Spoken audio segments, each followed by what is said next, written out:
A spokesperson for the airport told reporters the wind blew away the thick ash that has been spewing from Mount Agung for days. Video provided by Newsy NewslookThe eruption of Mount Agung on the Indonesian island of Bali continues to spew volcanic ash over the area and has forced 100,000 people to flee.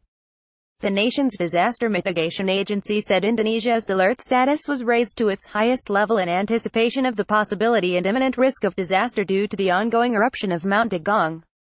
The volcano's last major eruption in 1963 killed about 1,100 people. Overall, volcanic eruptions in Indonesia aren't unusual. The country has more than 139 known volcanoes and a few are erupting at any given time, said Eric Clementi, a geoscientist at Indonesian University. Indonesia raised its volcano alert to its top level on Monday due to the erupting Mount Agung volcano. A mass evacuation was ordered for tens of thousands. Tens of thousands more were stranded when Bali's international airport was closed. November 27 Abang on Sumatra has been erupting more or less constantly for the last few years, he said.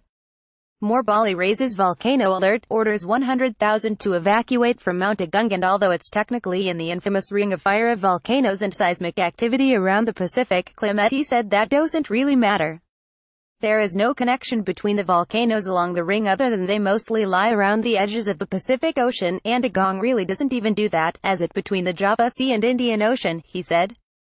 Fortunately, although Agung is blowing its top, that doesn't mean other volcanoes in the region are going to erupt too. The activity at Agung does not change the likelihood of any other Indonesia volcano erupting, Clementi said.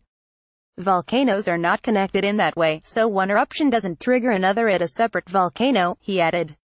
Finally, although 100,000 people had to be evacuated, the region that's at risk is primarily agriculture and villages. Indonesia has extensive plans for evacuations when their volcanoes start to erupt.